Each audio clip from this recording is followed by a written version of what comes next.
It is in that respect, you know, that it's said of great gurus in India. They have a very funny thing they say. People, Westerners go over and they meet this man who's supposed to be extremely holy. And they're all agog, you know. And then after spending a few days with him, they begin to wonder. They find he smokes cigarette. They find that he occasionally loses his temper. And they begin to think, well, is this man so holy after all? I mean, he surely should not be dependent on these little habits and luxuries and so on. And then they find he has a girlfriend. And then they leave because they're so scandalized. Well, then the Hindus say, now you shouldn't get so upset about this, because if this man didn't have a few little vices, he would cease to manifest. He would simply disappear. And he has to have these things to keep him grounded, to keep him in the world. Or if suddenly, you know, he gets terribly angry with a certain student and seems to lose his temper, they say, oh, no, that's a tactical anger. That he did on purpose to wake you up to something. It was for your own development and for your own good. He didn't really feel angry at all.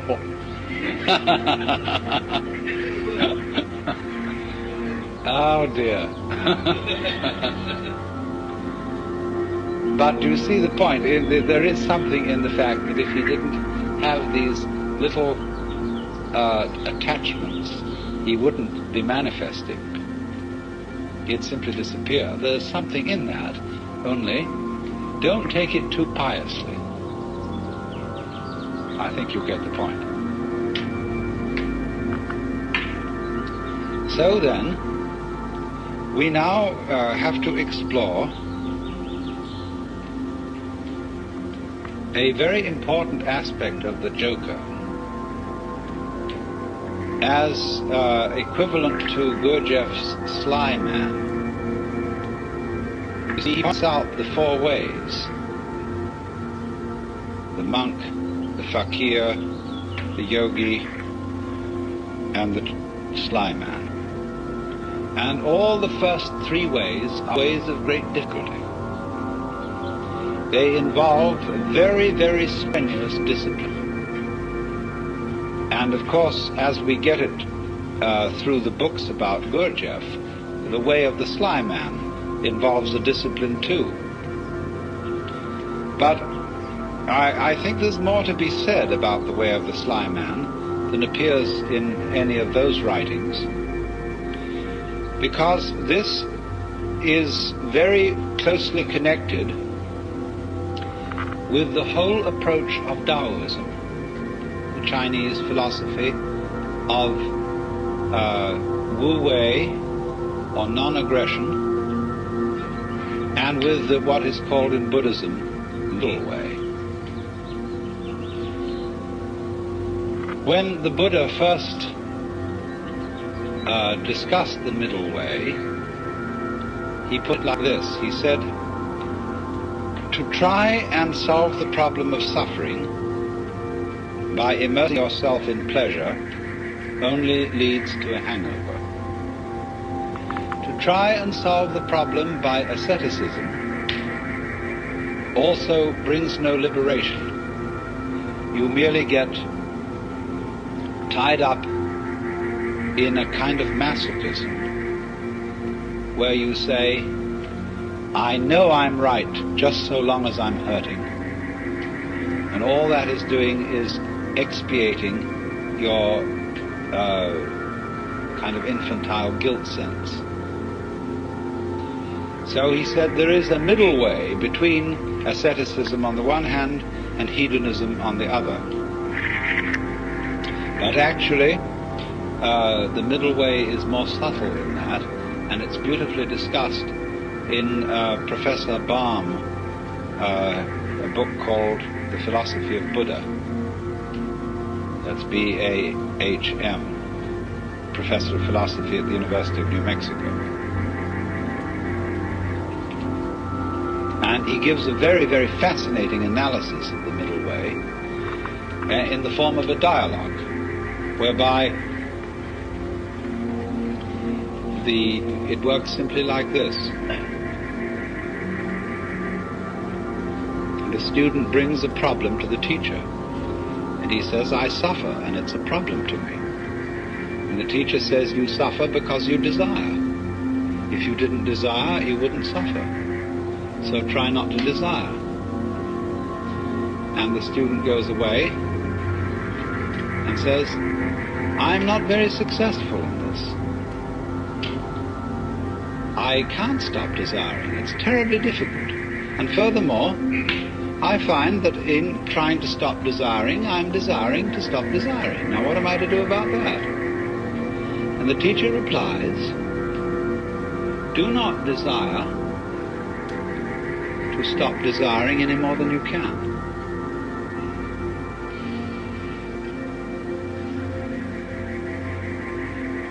And so the student goes away and practices that. But he comes back to the teacher and said, I still find myself desiring excessively to stop desiring, and it doesn't work. So the teacher says, do not desire too much, not to desire, to stop desiring. Now, do you see what's happening? Step by step, almost like Achilles approaching the tortoise, the student is being brought together with himself to the point where he catches up with his own inner being and can accept it completely.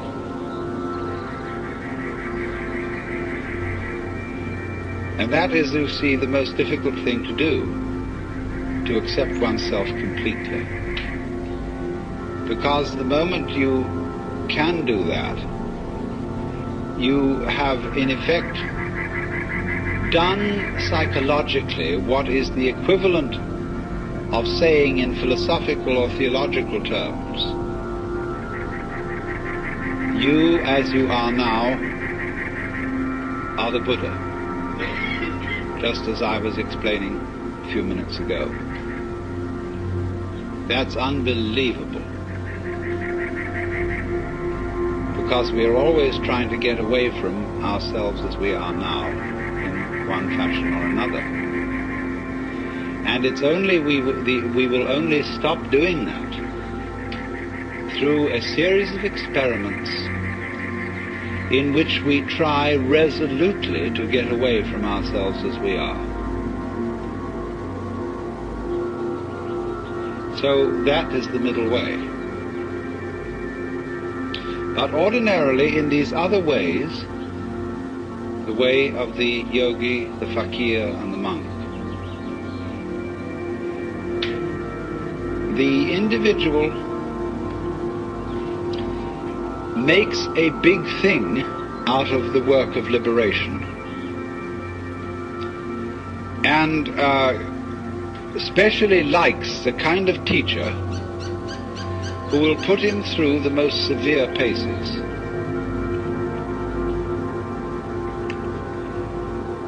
It's interesting how there arise from time to time schools in the West where someone comes along offering, people say, look, it's all very well to go to discussion groups and talk about these things, but that's not the real thing. What you need is really to get down and do some work.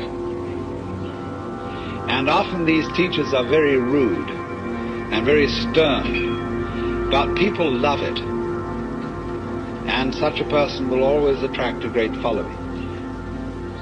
Because people get the feeling, now we're at serious business here. This is really something, you see. And this, you see, though, can be an awful problem. Let's suppose that you have some difficult and distressing habit, like drinking too much. And you're assured that once you've become the victim of this habit, it's an extraordinarily difficult thing to get rid of it, and it requires intense willpower. And so that kills you right off. You're a dead duck from then on. It's as if you had said to the devil one morning, "Look, I'm going to get rid of you. I'm not going to have anything to do with you anymore." So the devil, who is an archangel and is terribly clever, is all set for you. And because he knows that you are getting out of his way, he surrounds you with greater temptations than you ever imagined. If you are going to outwit the devil, it's terribly important that you don't give him any advance notice.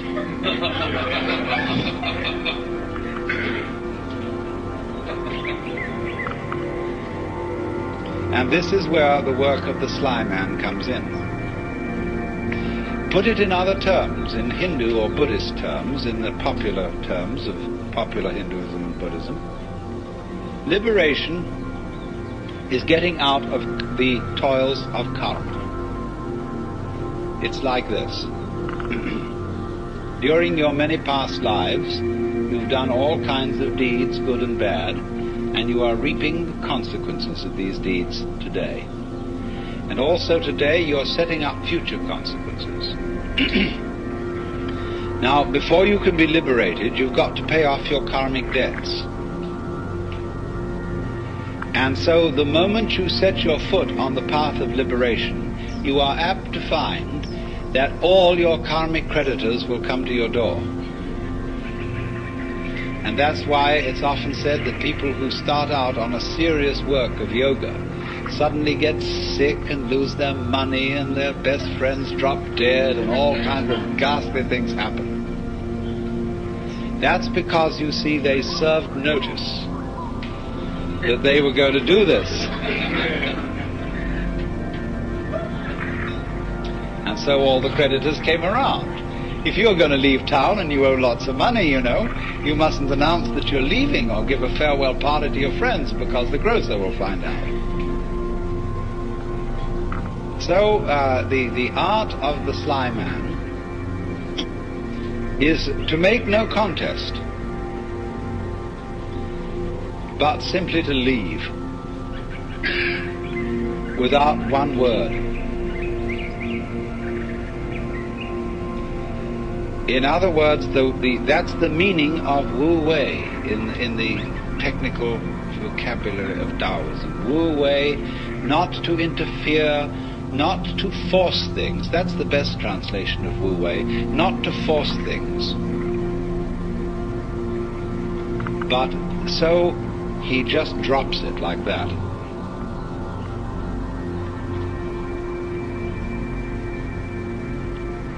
But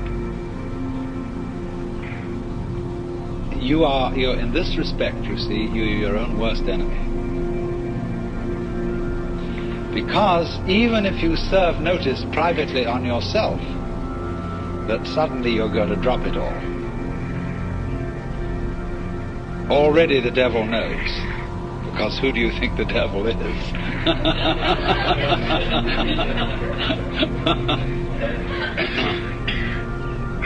Now this lies behind the whole problem that is discussed in the book Zen in the Art of Archery. The necessity of letting go of the bowstring without first deciding to do so. Another way of putting it is that the decision to release the bowstring and the action of doing so must be simultaneous. Not to decide and then act, but to act, decide all at once. Now, why is this? If you are going to be an expert archer, you must shoot before you think, otherwise it'll be too late. You don't aim and then shoot. It's all one action. And this is true likewise of any sort of shooting, pistol shooting as well. That if you aim, if you decide and then fire, you're apt to do things like pulling the trigger instead of squeezing. All kinds of wrong things are done. And you're always a moment too late if you decide first. You have to act and decide simultaneously. So what does that do, you see? That puts up a very curious problem, which in its own turn becomes a bind. To try and act quickly enough so that you overtake the preliminary decision. To try not to decide first. And that is an impossible problem.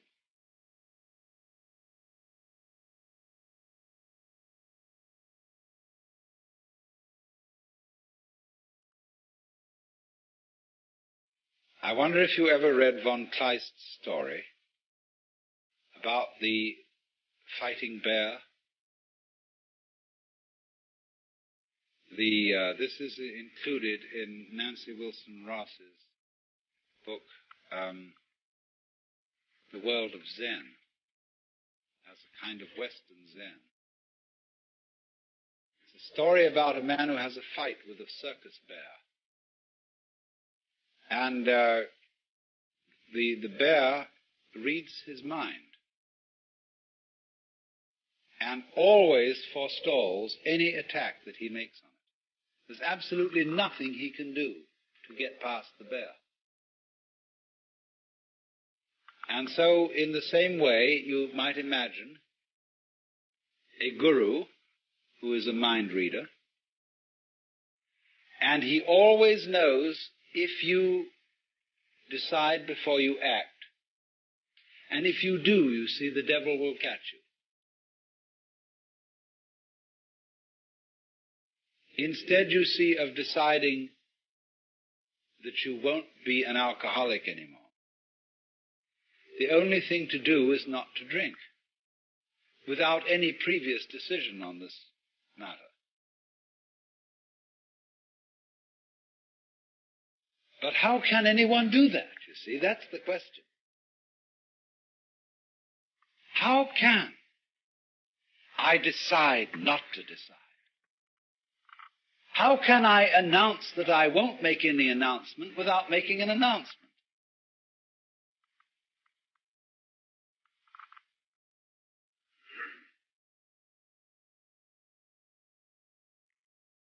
You see, there is no way out of that bind.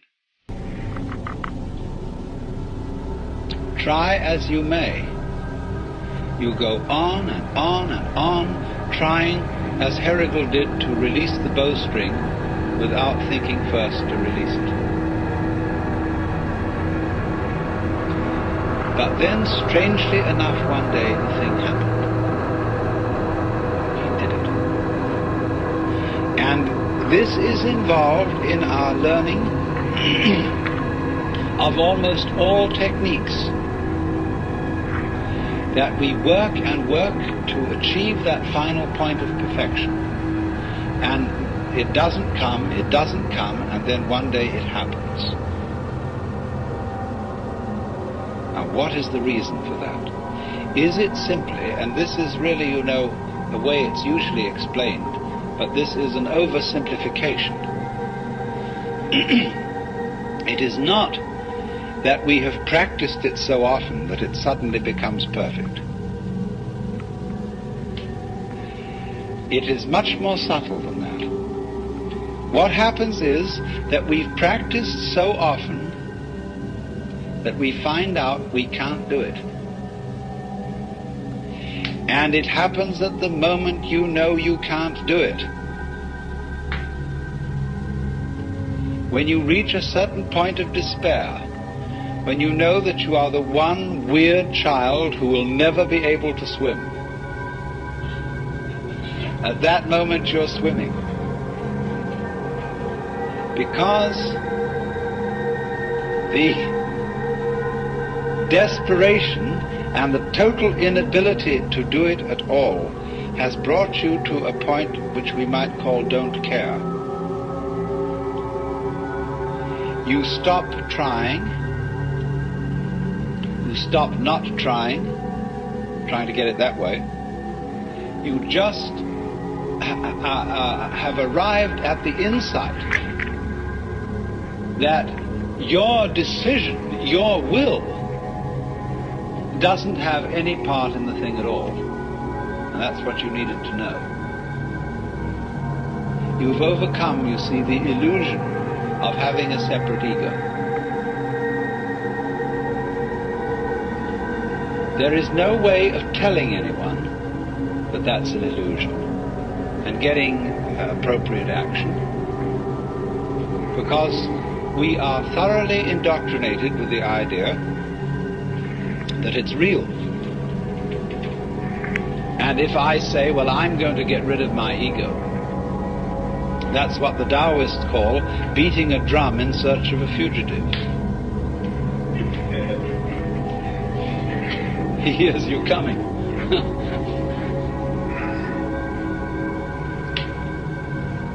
So the ego,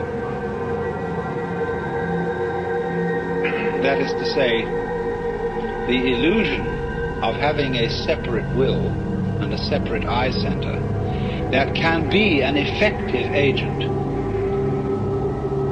that cannot be overcome by a decision which seems to be centered in the ego. You might as well put out fire with fire. It can come only when an attempt to act from the ego center has been revealed to be completely futile. Then the thing happens, because you've really discovered that it was, after all, an illusion. Now be very careful how you formulate this sort of thing philosophically. This could, of course, correspond to the kind of person who feels unafraid and who feels very free because he's a complete fatalist. A lot of people are, and are very happy in their fatalism. They really feel that they don't do anything, it just happens, and that it's all life, and that when they won't die until it's their time to die, and so why worry? Everything, they have the sense of everything is just happening to them. And this is a kind of a floating feeling. It's as if you didn't have to push things at all. They just flowed along. Well, now that state of affairs, that feeling of you don't have to push anything, it just floats along, is very similar to the experience I'm describing, if not the same thing. But this person has interpreted it as a fatalist in a rather passive way. That is to say, he has felt that there still is some kind of a little differentiation between himself as the experiencer on the one hand and that force or set of forces called fate on the other.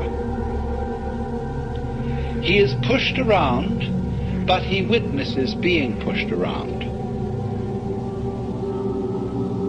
Now in this state, this person still has a little fragment of impurity left. There's still one fly left in the ointment. And that is the sensation of being pushed around. There is still a fundamental division between the knower and the known. And in this case, the case of the fatalist, the knower seems to be the passive thing, and everything known, the objective world or the goings-on of his own physiology, they appear to be the active end. And the knower just has the experience of himself being moved by the tides of life.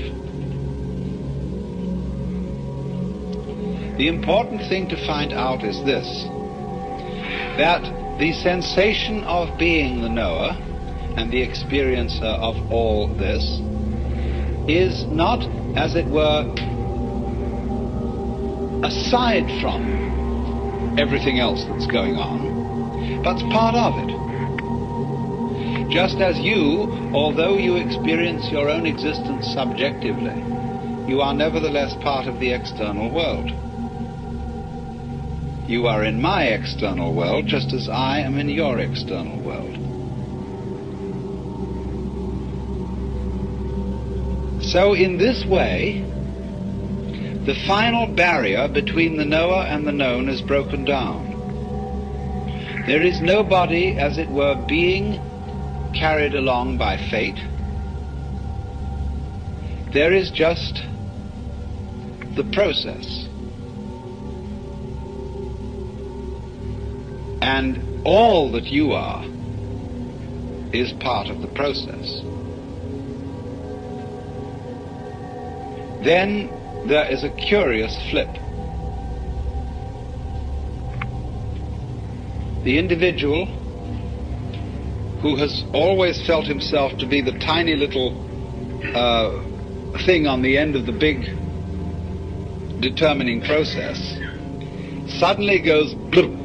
Have you watched sometimes a tiny little piece of mercury coming nearer and nearer to a large piece of mercury?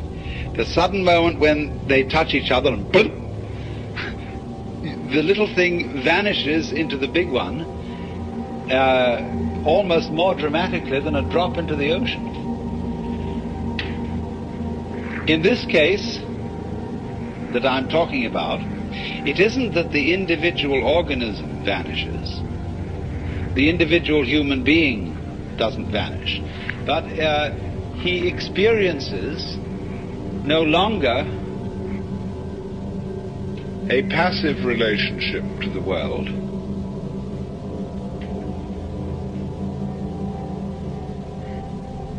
he simply sees that all that he is and all that he ever was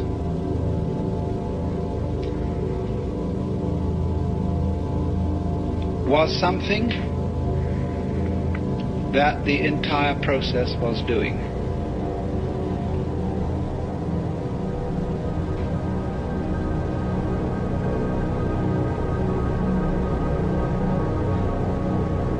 At the time, in other words, when he felt himself to be separate, he sees that that is in a certain way just what he should have felt,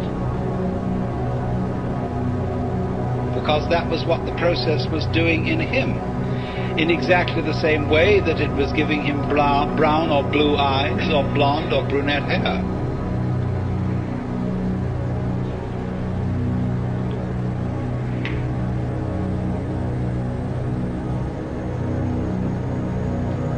And that's going through the door and turning round and seeing there wasn't a door.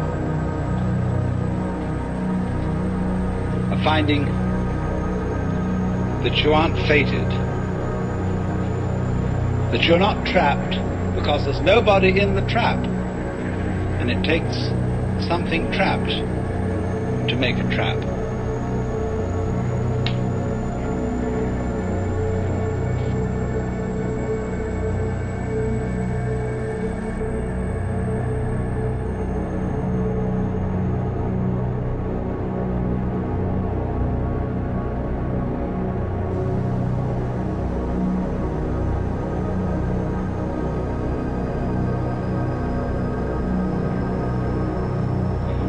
Begin by refreshing memories as to what went before in discussing the theme of the Joker. I have been talking about a point of view, the Joker's point of view, from which not only our social institutions but also all the formations of the natural world are seen as games. Be careful of the word game. It doesn't mean as trivialities, because when we say it's just a game, this often means it is just trivial. There can be important games, as when we play the piano or musical instruments. We are not necessarily doing something frivolous, but we are playing. And there is something in the nature of all play that is not serious, but at the same time may be sincere.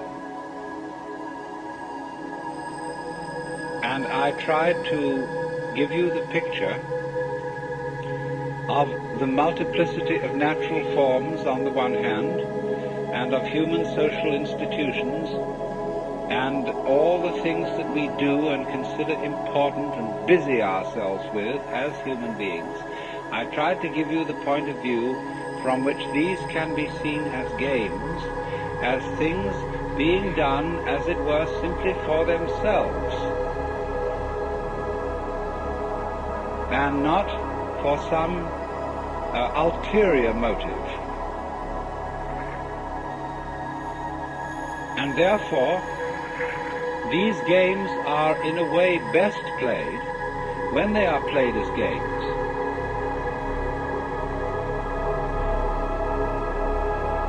Although it's really all right for people to take them seriously, except that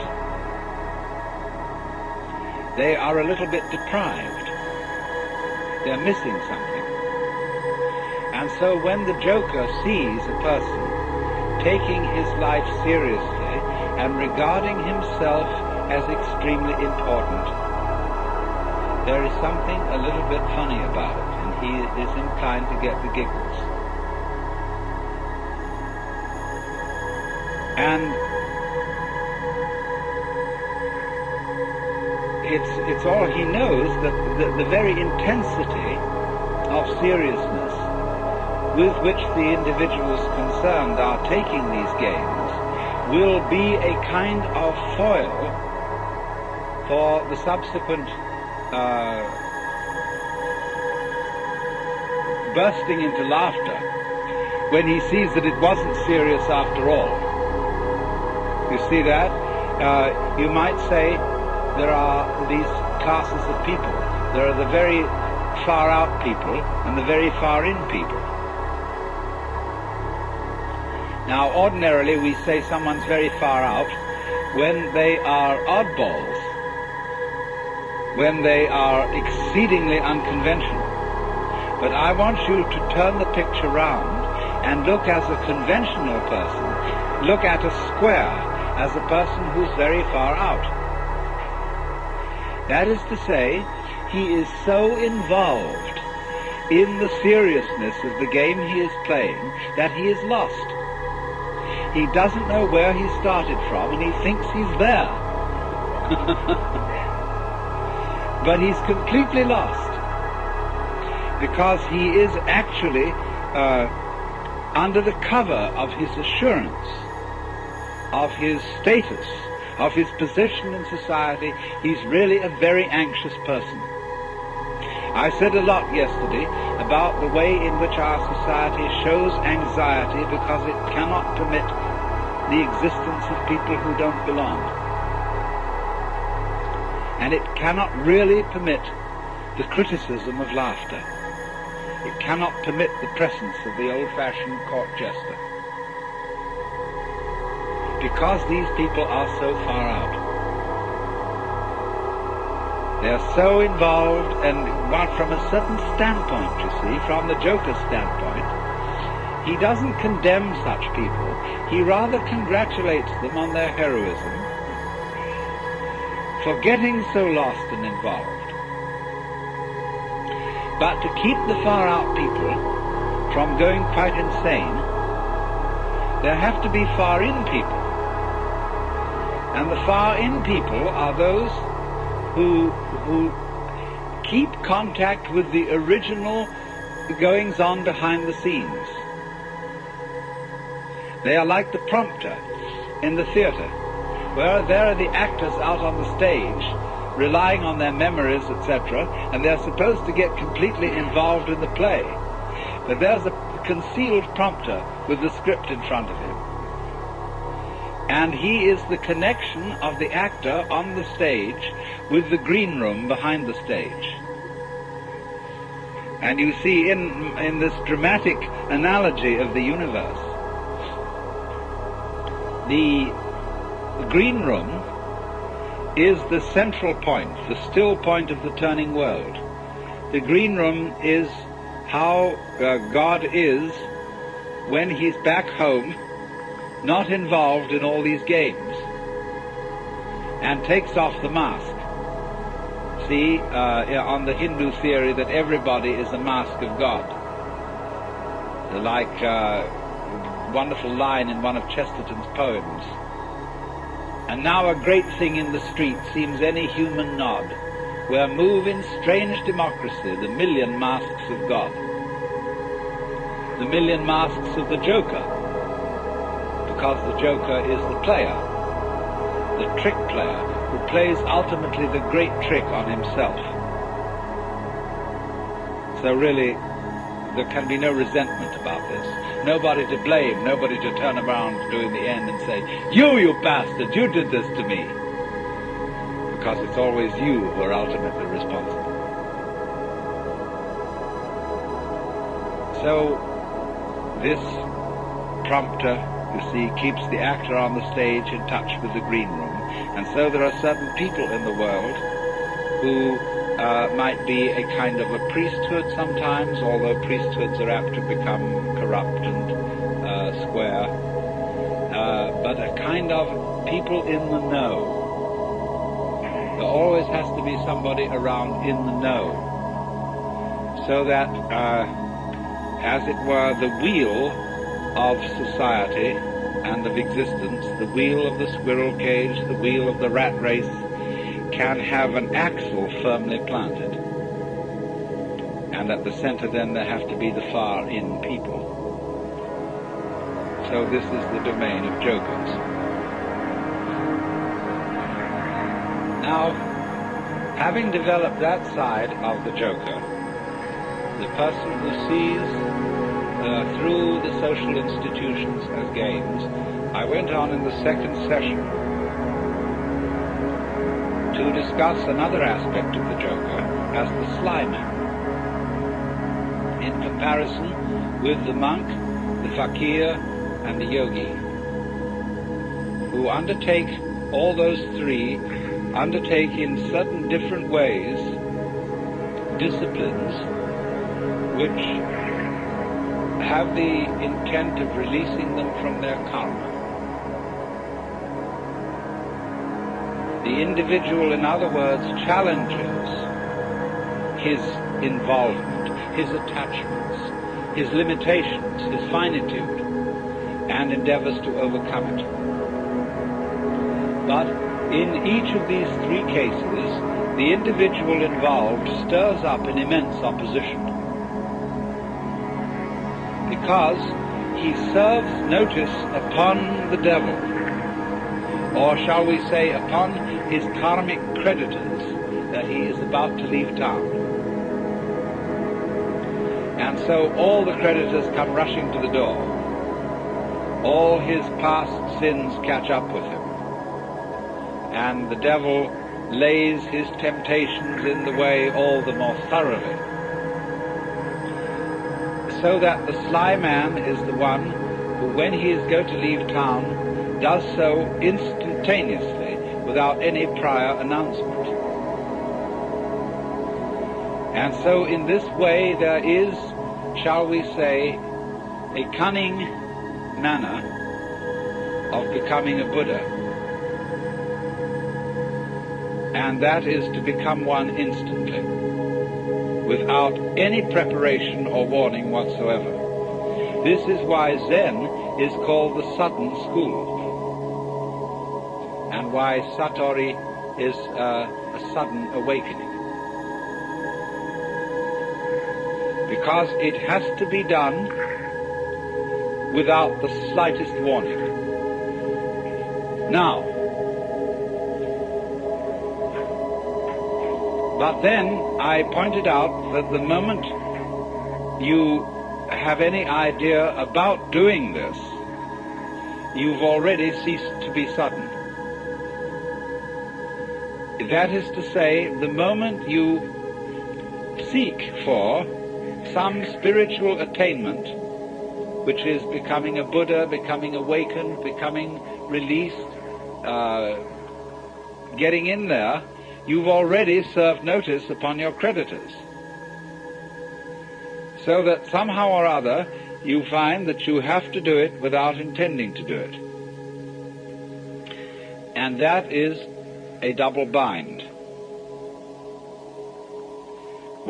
which you impose upon yourself when you say, I must find a way of doing this spontaneously. That's the old basic double bind.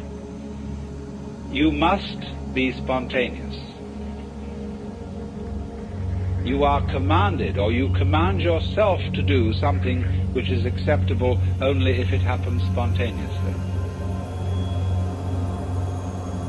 Then you think about that and say, well, what a fix that is. Here am I saying, I must be surprised, and I'm going to lay plans to surprise myself. So by going through this, you discover naturally that can't be done. You can't surprise yourself on purpose. Yet that's what you have to do. So what about it? You come to a state of total paralysis. You're stuck.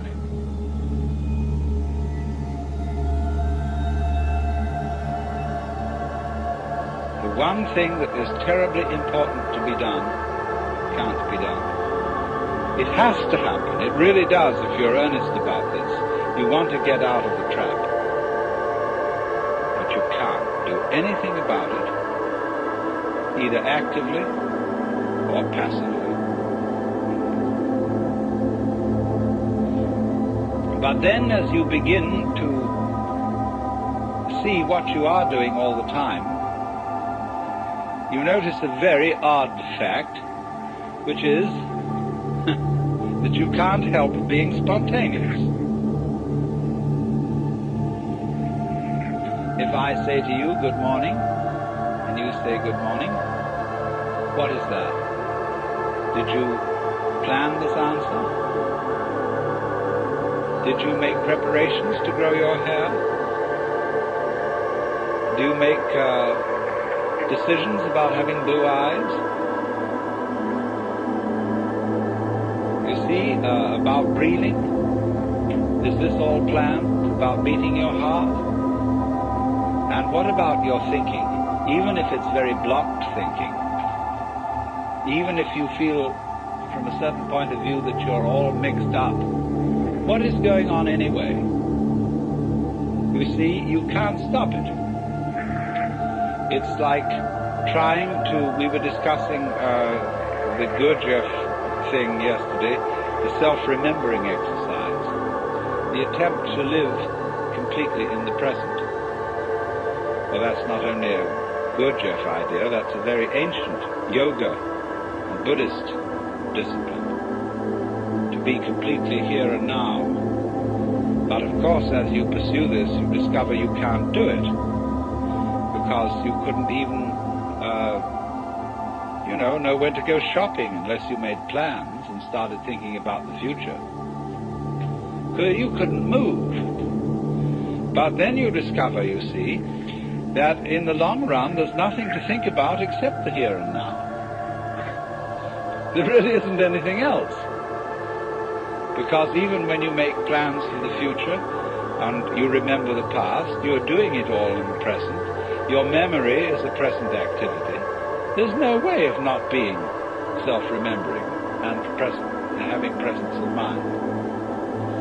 So when you discover that, there's nothing left to you but to have a good laugh.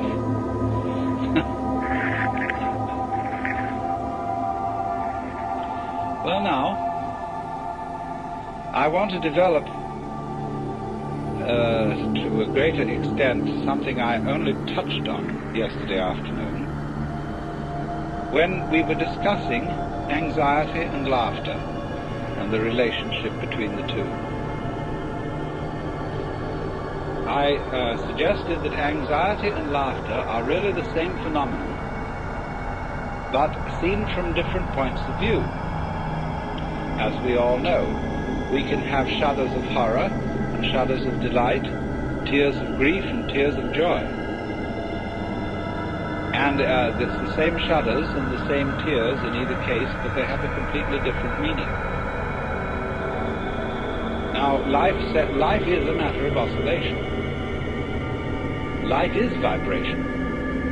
It's the whole time and all the way through. The question is, how are you going to interpret that? Is it tremble, tremble, tremble, or is it laugh, laugh, laugh? That's the great thing. And sometimes it's one, sometimes it's the other. So that the whole thing of the Joker is he comes into being, as it were, at the point when the anxiety interpretation of the trembling becomes the laughing interpretation. We were talking about monks who had skulls in their cells to remind them of mortality. And we think a grim thing. The skull is a grim thing. But Chesterton had the poem about the skull. Chattering finch and waterfly are not merrier than I. Here among the flowers I lie, laughing everlastingly.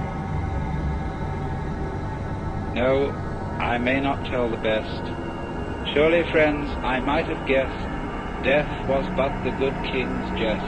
It was hid so carefully. So you can see the skull not as a grim thing, but as a laughing thing. It's all that's left of a human being. And all the surface is peeled off, and nothing but this beautiful bone remains. It laughs.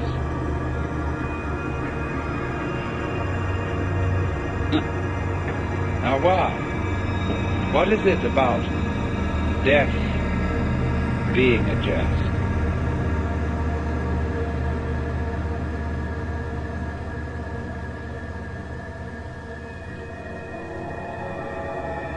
We discussed the problem of the zebra. Remember, whether a zebra is a yellow horse with black stripes or a black horse with yellow stripes. And of course, you can see it either way. And you can argue till all is blue about which side is right. And let's suppose that a black horse is a horse of ill omen, even though striped with yellow.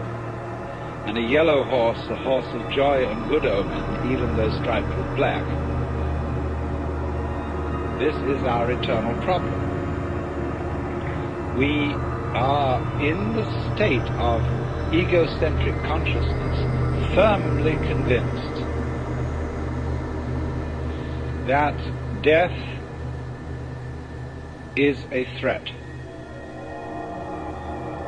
We are so convinced of this, even though individuals may say, well, I'm not really afraid of death. What I'm afraid of is dying in an unpleasant way. Nevertheless, since almost all moralists and people concerned with ethics seem to agree, whatever their differences of opinion, that survival is a good thing. In some sense, if not survival in this body, even the most, the people who would rather be dead than red, firmly believe that that is true because they believe there is a hereafter, where they can go and where they can be rewarded for the courageous stand against evil which they have taken. You see? So that's still some kind of insistence on the value of survival. And we all cling to this idea of survival with tremendous passion. But we have been fooled, because survival is an important ideal only so long as you have bothering you the bugbear of death, that the world might stop altogether, and that your death, so far as you are concerned, is curtained forever. And that is really the bogey.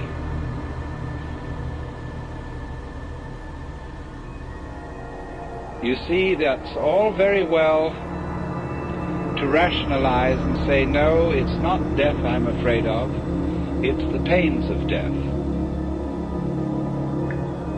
But if you think about it deeply, there are several stages in thinking about it deeply. The first stage is the real horrors of endless night, of the futility, of the whole conception that one's own life, or indeed the whole life of the cosmos, might be nothing but a flash,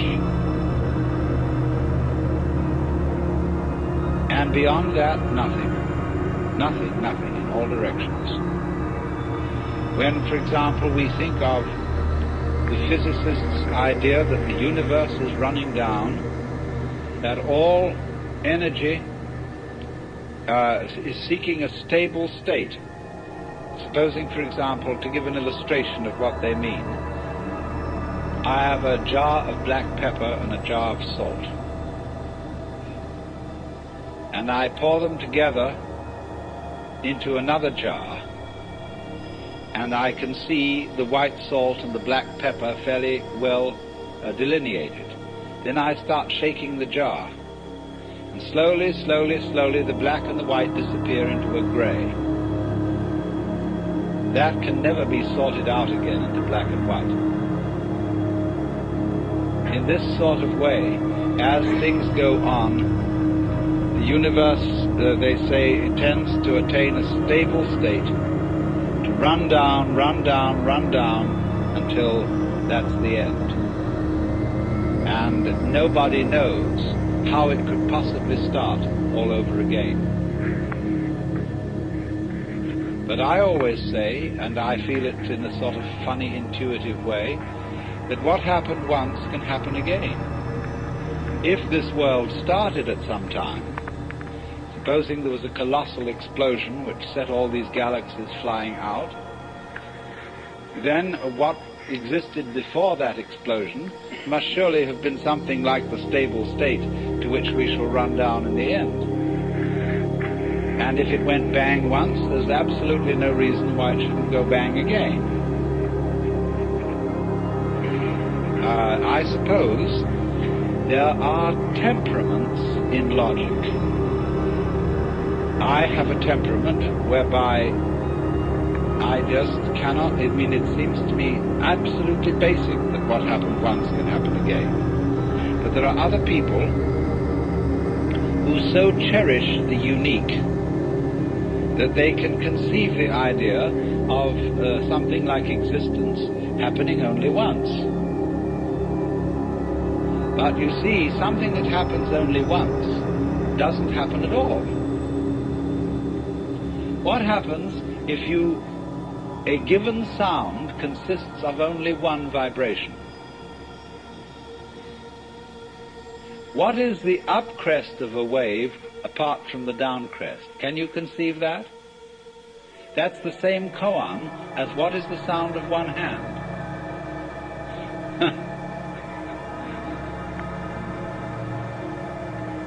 You see, it always takes two. You can't have a purely left-sided person. Imagine. So, in this way, just as you can't have just one vibration, I mean, it's like the saying, the greatest strength of mind is to eat one peanut. and so it can hardly be done. So there isn't just one vibration. And a dit but no da, sort of thing. You have to have it do more. So in just the same way, when you magnify this principle, there isn't just one cosmos, or one big explosion that starts and stops.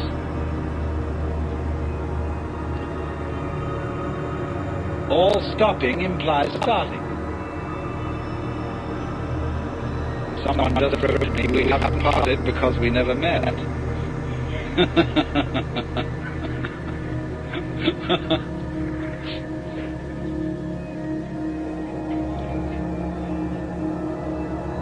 So, the whole point of saying this is the realization that existence is eternal.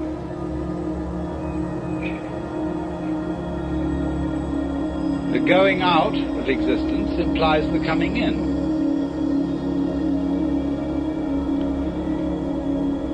And St. Thomas had some points here when he said,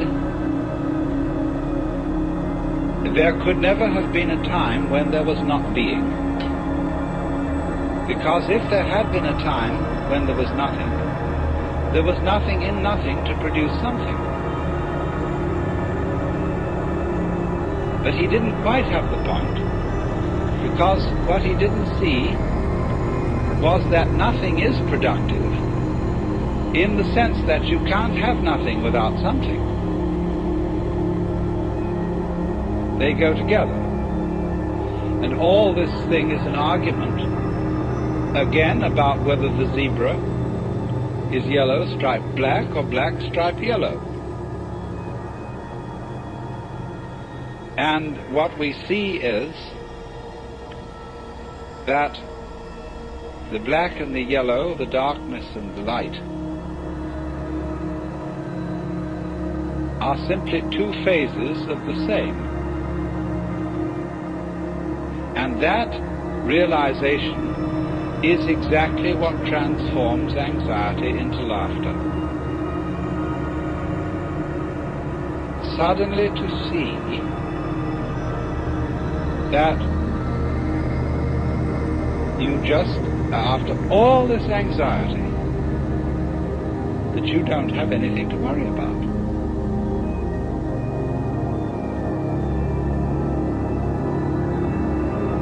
Now, that doesn't mean that there will not in our future lie some extremely painful experiences, or experiences that we would ordinarily interpret as horribly painful. We may all die of ghastly diseases, or of radiation burns, or of unimaginable things. But look here. I very briefly touched on pain yesterday and the way pain is interpreted.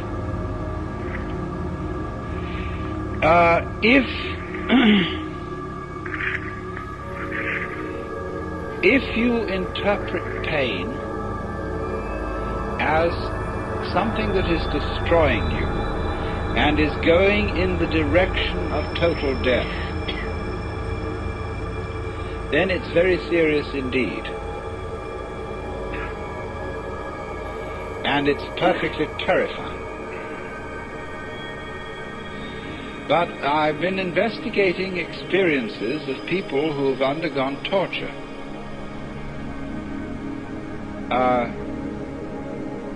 I don't know if anybody in this room has. It's always possible. But, and then if so, you can correct me. But the worst part of torture is the beginning. When, of course, you're full of all your illusions and all your fears about black and white and the terror that black may win. But it's said that as torture proceeds, it slowly changes the state of mind of the victim to a kind of drunken, masochistic giving in to the torture, so that it becomes something that he cooperates with. And that if the torturer notices this, he knows he's through and has to kill him.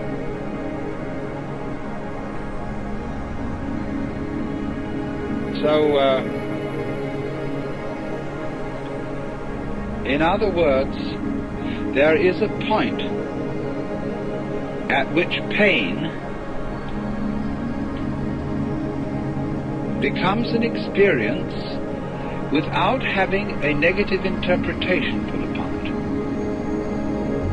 Becomes, in other words, converted into ecstasy.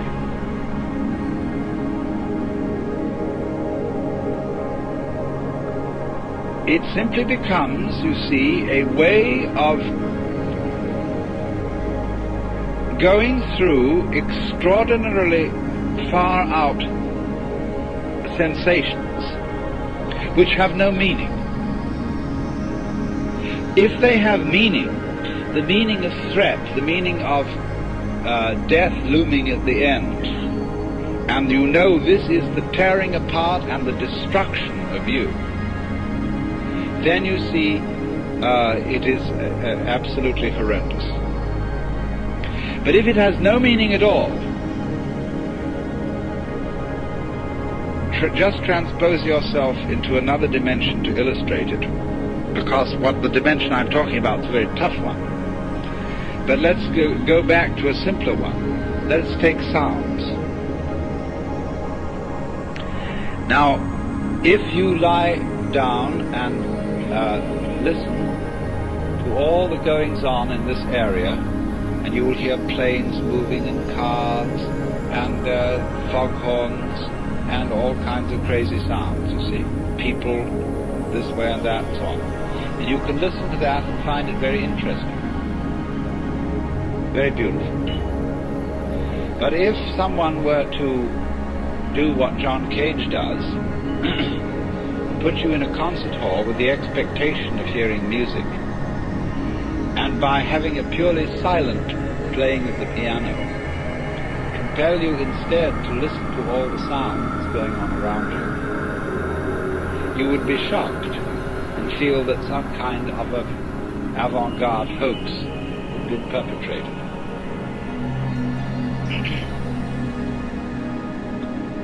You see, it depends on the set, on the way you approach the experience. Now, you can listen to sounds that are ordinarily considered unpleasant in a totally unprejudiced way. You can listen to discordant musical noises and find them extremely interesting if you listen carefully enough. You can listen to a squalling brat and find it musical. That this child, I'll never forget waking up one morning and listening to a child whining. The child wasn't saying anything, there were no words in it, it was just a plaint. And it wasn't exactly crying, it was a kind of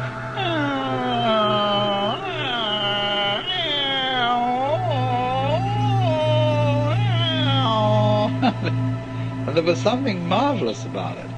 This child's wonderfully articulate protest against some sort of nuisance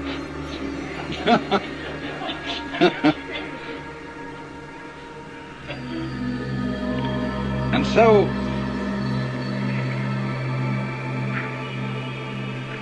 listening into those things without interpreting them, listening to one's own interior frustration and pain in the same way, without interpreting it as being on one side or the other, on the good side or the bad side, on the black side or the white side, is what makes it possible, you see, to transmute these things. But you can't do this. You can't really, honestly transmute pain into a form of play, a form of weird, far-out sensations that are basically just that. So long as you fail to see the inner unity of the opposites, so long as you fall for the idea that you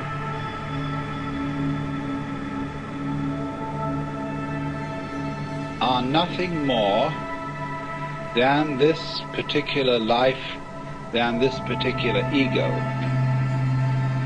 which came from nowhere and is going nowhere. While you remain under that illusion, you see, you first of all, you don't see your identity with everything else that exists.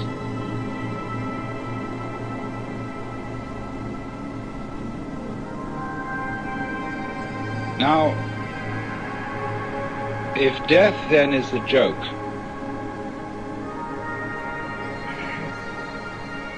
I remember the biggest joke on death I ever saw. I mentioned this in my book. We visited the Capuchin friars' crypt in the Via Veneto in Rome. Some of you may have seen it, where there are 3 underground chapels where everything is made of bones. And the altar is made of bones. The pedestals of the altar are all shin bones. And then there are piles of skulls, and the decoration of flowers on the ceiling are ribs alternating with vertebrae. And the vertebrae are the flowers, and the ribs curl this way, curl this way, curl this way, the twining stems. And the whole thing is bones, and they have even a few full intact skeletons dressed in monks' robes standing on either side of these altars. It's the craziest thing you ever saw. And then when you have seen it and you come out, there is a little friar with a beard taking your offering at the top of the steps. And he had a funny, wicked gleam in his eye.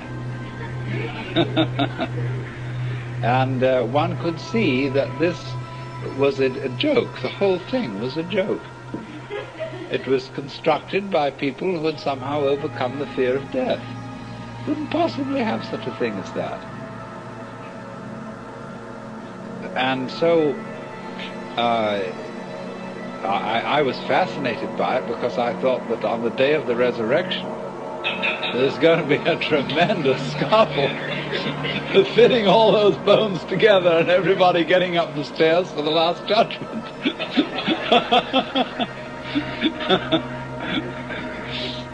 Well,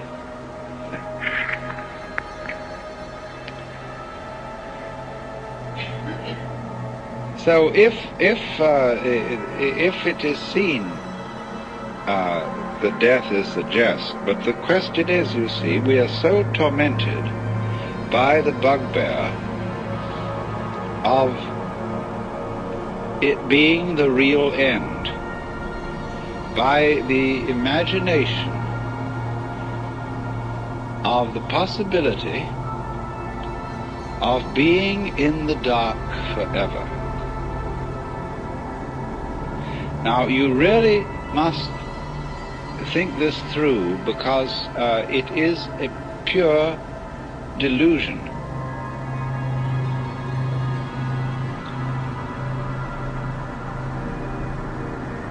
If you think, first of all, seriously about annihilation of consciousness, you will realize that annihilation of consciousness couldn't possibly be an experience.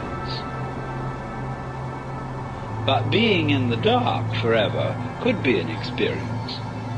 I mean, supposing you were buried alive and somehow you were immortal, that you had to stay shut up in a tomb for always and always and always, that would be pretty grim. But the annihilation of consciousness is not an experience at all. There isn't anything there to be afraid of. So if that's what's going to happen, there's nothing to worry about, I assure you. But on the other hand, if you think about it longer, about a state of eternal just not being at all, you know, you realize that nature abhors a vacuum. And that since, just as the universe happened once, it can happen again. Since you were born once, you know, it did happen, really. Well, it can happen again.